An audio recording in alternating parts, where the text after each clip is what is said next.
대한민국 최고의 테크니션 금성철과 박종호와 함께하는 에듀케이션 낚시방송 테크니션즈. 낚시에 대한 모든 것을 현장에서 함께하는 고수들의 경험치를 공유하고 공부해 나가는 바다낚시의 학습장이다. 지난 첫 회에서 약속한 대로 2회부터는 금성철과 박종호가 번갈아 자신의 노하우를 공유하며 실제 사례를 보여주기로 하고, 오늘은 금성철이 먼저 감성돔 시즌 오프를 아쉬워하며 감성돔을 대상으로 낚시를 시작해보기로 한다. 네, 안녕하십니까. 테크니션즈 진행자 금성철입니다. 오늘은 지난번 낚시터와 조금 다른 곳입니다. 이곳은 경상북도 울진군 북면에 위치하고 있는 바다낚시 공원입니다. 여기는 이제 지자체에서 개발된 공원이고요. 지금 보시다시피 낚시하는 사람들이 없습니다. 오늘 일요일인데도 불구하고 낚시하는 사람이 없는데요. 사실 동해안에도 이런 훌륭한 갯바위가 있다는 걸 시청자 여러분에게 조금 소개도 드릴 겸, 그리고 기본 수심은 3에서 5m 정도의 수심을 나오고요. 조금 더 멀리 치면 한 7m 정도가 되는데 모래바닥으로 형성이 되어 있습니다. 이 갯바위 전체는 상당히 큰 여로 형성이 되어 있고, 앞에는 그 크고 작은 몽돌들도 많이 들어가 있고, 그리고 수분 여도 상당히 들어가 있습니다. 그래서 동해안 특성상 그렇게 장타 낚시는 사실 하지 않습니다. 왜 그러냐면 멀리 나가면 대부분 모래 사장이기 때문에. 그런데요, 이곳은 그래도 그나마 한 7m, 8m까지는 엿뿌리가 들어가 있는 곳으로, 낚시인들이 그렇게 선호하는 장소는 아니지만 그래도 여기서 그림 좋은 곳에서 감성돔을 낚는 모습을 시청자 여러분에게 보여드리려고 이곳에 왔습니다. 바다낚시공원은 6시 오픈해서 저녁 6시에 이제 크로스하는 곳으로요. 여기 지금 관리인들이 관리하는 곳입니다. 근데 지금 저희들이 조금 늦게 도착을 해서 낚시 시간이 그렇게 많지는 않습니다. 지금 시간이 3시니까 한 3시간 정도 열심히 하면 대상어를 낚지 않을까라는 예상을 합니다. 그래서 대상어를 낚는 과정에 고기 관련된 지식이라든가 그리고 공유할 내용이 있으면 시청자 여러분과 같이 공유하도록 하겠습니다. 오늘의 학습 장소는 동해안 울진군 북면 바다낚시 공원. 바닥이 모래와 몽돌로 형성되어 있고 중간중간 여가 잘 발달되어 있는 아주 멋진 곳이다. 대부분 낚시인들은 갯바위 도착하면 마음이 급하죠. 설레이는 마음에 바로 채비를 하고 밑밥을 품질하고 낚시를 시작하게 됩니다. 이 방법이 틀린 방법은 아닌데요. 저 같은 경우에는 낚시터에 도착하면 제가 가지고 있는 나름의 매뉴얼이 있습니다. 포인트에 도착하면 먼저 낚시를 하지 않고 포인트 제가 낚시할 포인트에 대한 환경을 파악하는 겁니다. 첫 번째 환경은 낚시를 했을 때 너울이라든가 파도에 의해 가지고 안전한 곳을 퇴로를 찾는 것이고요. 두 번째는 대상어를 낚았을 때 랜딩을 어느 쪽에서 하고 어떻게 뜰채를 대서 마무리를 하는지 장소를 파악을 하게 됩니다. 다음은 밑밥을 포인트에 뿌리는 역할인데요. 포인트에 바로 밑밥을 포인트를 정하고 뿌리지 않습니다. 다양한 넓이, 내가 밑밥을 품질할 수 있는 구역을, 일정 구역을 정하지 않고 밑밥을 흩쳐서 넓게 밑밥을 뿌립니다. 이때 이제 동해안 같은 경우에는 밤에 들어온 대상어들이 조금 더 머물게 할 수 있는 시간도 되고요. 그리고 대상어의, 바닷속에 있는 대상어의 활성도를 좀 높여주는 역할을 합니다. 다음으로는 이제 채비를 하게 되죠. 이때 이제 밑밥을 품질을 하면서 속조류의 움직임이라든가 그날 날씨, 그 다음에 파도 이런 걸 파악을 하고 채비를 합니다. 이때 가장 집중적으로 할 필요가 있습니다. 오늘 같은 상황은 조류의 움직임은 없고 단지 북동풍이 조금 강하게 부는 편입니다. 그래서 평소 하는 채비보다 한 단계 높게 한 단계 높은 호수에 찌를 선택하고 수중찌도 마찬가지 미채비를 안정할 수 있게끔 수중찌도 한 호수 높게 측정을 해서 채비를 합니다. 그리고 수심의 경우 수심은 동해안은 기본적으로 2m에서 5m 내외입니다. 근데 저는 항상 수심을 처음 낚시는 1m를 더 주고 낚시를 하죠. 이때 사용되는 바늘도 평소에 3호를 썼으면 저는 한 단계 더 높은 4호를 바늘에 체결을 하고 낚시를 합니다. 이유는 뭐냐면 수중의 열을 찾기 위해서입니다. 수중의 지형이라든가 기타 몽돌, 여 등을 찾기 위해서는 일반적으로 평소에 하는 낚시 바늘로는 미끌림을 발생하기가 힘듭니다. 그래서 저는 호수를 좀 큰 호수를 사용해서 바닥 지형을 잃는데 주력을 하게 되죠. 그 이후로 수심도 1m를 더 주고 낚시를 합니다. 그리고 이제 바닥 수심이 정해지고 그리고 수중에 있는 어떤 지형을 파악이 되면 다음 단계는 밑밥 품질입니다. 밑밥을 처음에 흩쳐서 뿌린 밑밥을 이제는 집중해서 핀포인트를 만들어서 뿌려야 됩니다. 이때는 밑밥을 단단하게 묻혀가지고 같은 장소에 한 10주걱 이상 지속적으로 밑밥을 뿌리고 핀포인트를 결정하는 거죠. 안전한 낚시를 위해 유사시 퇴로를 확보하고 고기를 낚을 시 어느 방향으로 랜딩을 해야 할지 또 뜰채는 어떻게 돼야 할지 머릿속에 그려두고 넓은 구역으로 밑밥을 흩뿌려 대상어를 좀 더 머무르게 하며 활성도를 높여줍니다. 네, 오늘 사용할 낚시채비에 대해 설명드리겠습니다. 낚싯대는 감성돔 전용대입니다. 그리고 찌는 오비찌를 선택했고요. 수중찌는 3비를 선택했습니다. 보통 어신찌 오비면 수중찌도 보통 오비를 채우는데 저는 오늘 그렇지 않았고요. 목줄에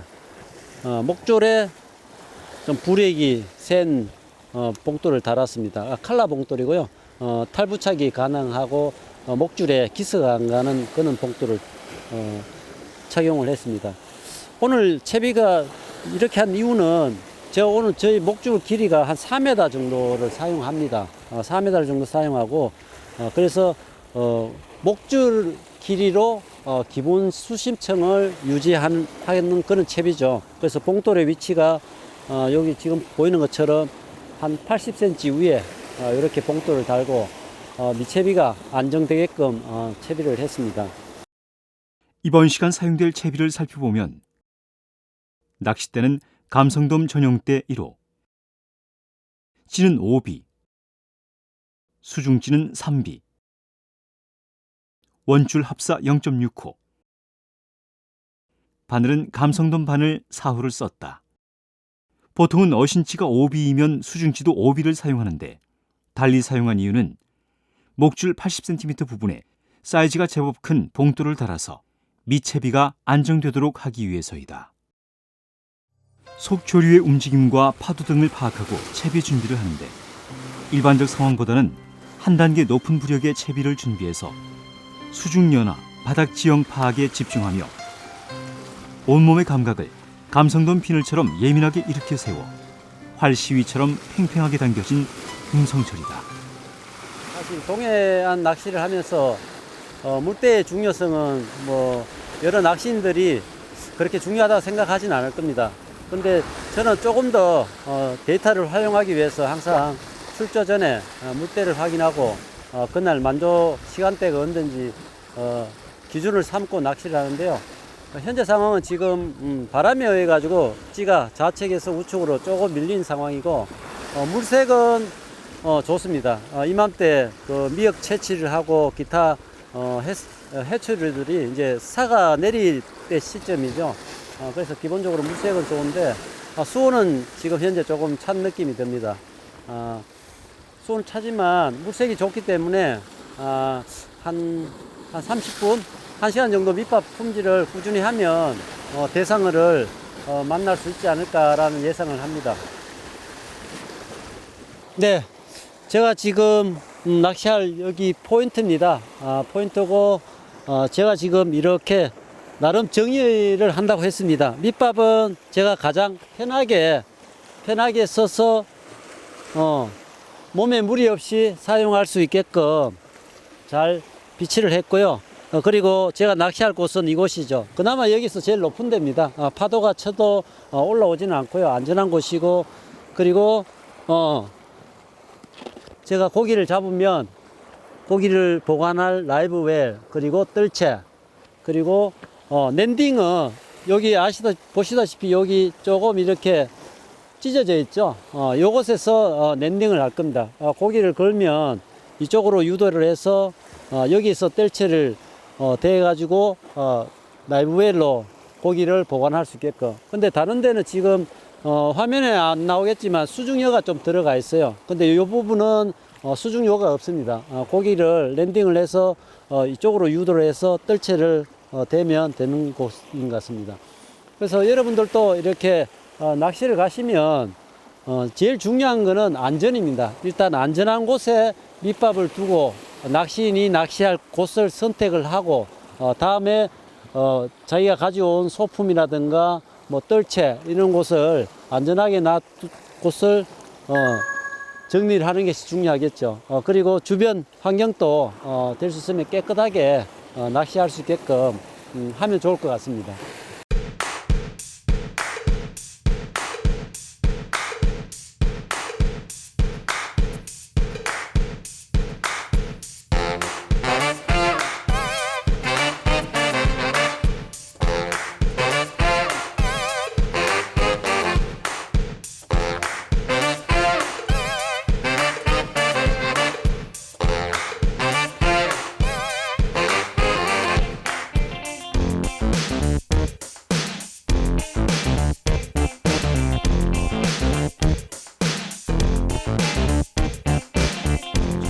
네, 낚시 시작한 지 1시간 정도 지났는데요.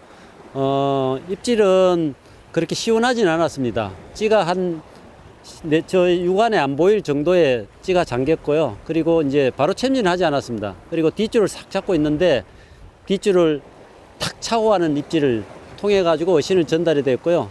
랜딩을 했는데 현재 보니까 고기 상태가 그렇게 좋지는 않은 것 같아요. 오늘 수온이 좀 낮은 관계로 고기들이 좀 힘을 쓰는 게 좀 평소보다는 좀 덜 쓰는 그런 상황이네요. 군에서 관리하는 곳이니만큼 환경 정리가 잘 되어 있는 낚시공원. 일요일인데도 주변에 낚시인이 없는 것으로 보아 현지인들에게도 오늘의 낚시 상황은 좋지 못한 듯하다. 수온이 내려갔을 때는 저는 철저히 바닥청을 노립니다. 바닥청을 노리고 바늘은 보통 저희들이 감성돔 낚시할 때 3호 바늘을 많이 쓰지 않습니까? 3호 또는 4호, 뭐 2호 쓰는 분도 계신데 저는 평소보다는 한 호수 작은 바늘을 사용하고요. 크릴을 사용할 때도 꼬리와 머리를 떼고 사용하는 경우가 많습니다. 그러면 조금이라도 대상어가 식욕은 없지만 작은 크릴은 또 흡입을 할 수 있는 또 환경이 될 수도 있습니다. 아주 작을 겁니다. 평소보다 작은 바늘인데요. 2호 바늘입니다. 감성돔 2호 바늘인데 아까 제가 설명드렸듯이 수온이 바다 수온이 떨어지면 제가 제일 먼저 하는 것이 이제 바늘의 사용 호수를 한 호수 낮추는 겁니다. 그래서 물론 기본적으로 수심청도 바닥청을 노리지만 바늘도 이렇게 조금 평소에 사용하는 바늘보다 조금 작은 바늘 사용을 하고요. 크릴도 될 수 있으면 바늘 크기와 똑같은 사이즈를 선택을 하고 꼬리를 떼고요. 꼬리를 떼고 지금은 머리를 떼지는 않았는데 머리를 안 떼도 사이즈가 적당하기 때문에 그냥 끼웠는데요. 이렇게 바늘 귀하고 허리 모든 부분이 크릴 안으로 완전히 감싸게끔 이렇게 채비를 결속을 하고 수온이 예민한 감성돔을 낚는데 조금이라도 도움이 될 것 같습니다. 금성철에게 어신이 왔다. 맞습니다. 낚싯대가 깊이 휘어진다.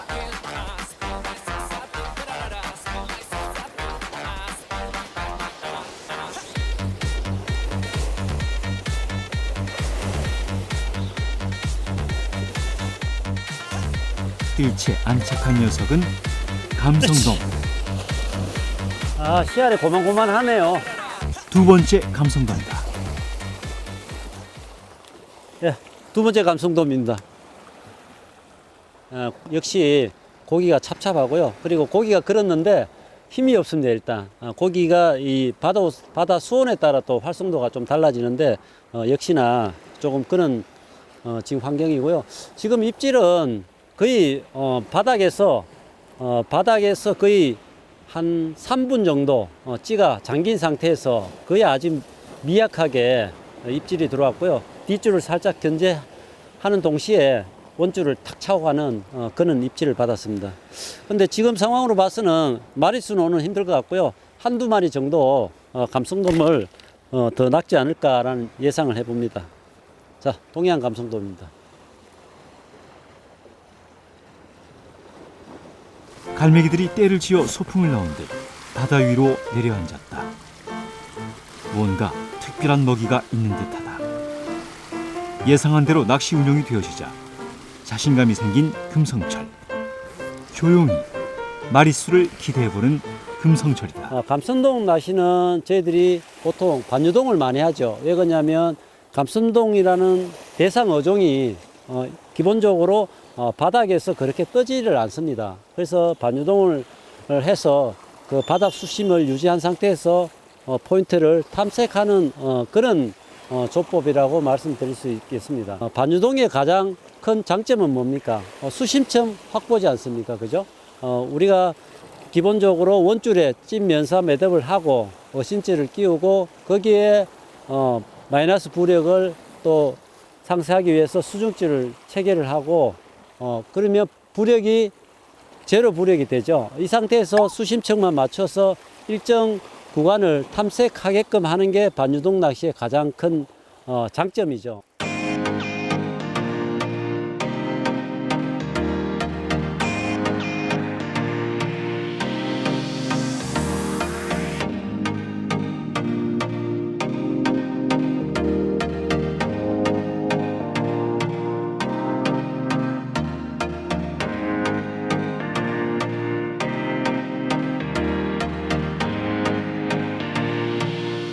역시나 감성돔. 좀 전방 제가 조금 한 10m 더 원투를 했습니다.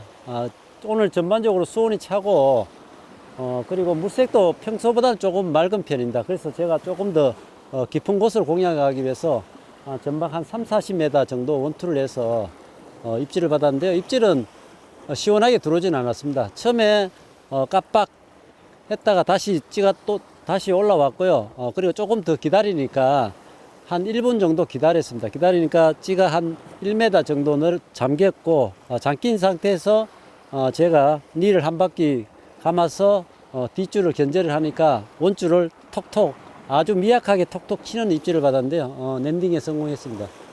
동해안 감성돔입니다. 전반적으로 수온이 낮고 물색도 평소보다 맑아 조금 더 먼 곳으로 원투를 한 결과 시원한 입질은 아니었지만 릴을 한 바퀴 감아 뒷줄 견제를 하니 다시 입질을 해온 녀석이다. 조금 더 큰 녀석을 기대하며 말없이 밑밥을 투척하는 금성철이다. 동해안 낚시는 파도와 가장 좀 연관이 있다. 파도와 연관이 있는 건 이꼬르 물새와 연관이 있습니다.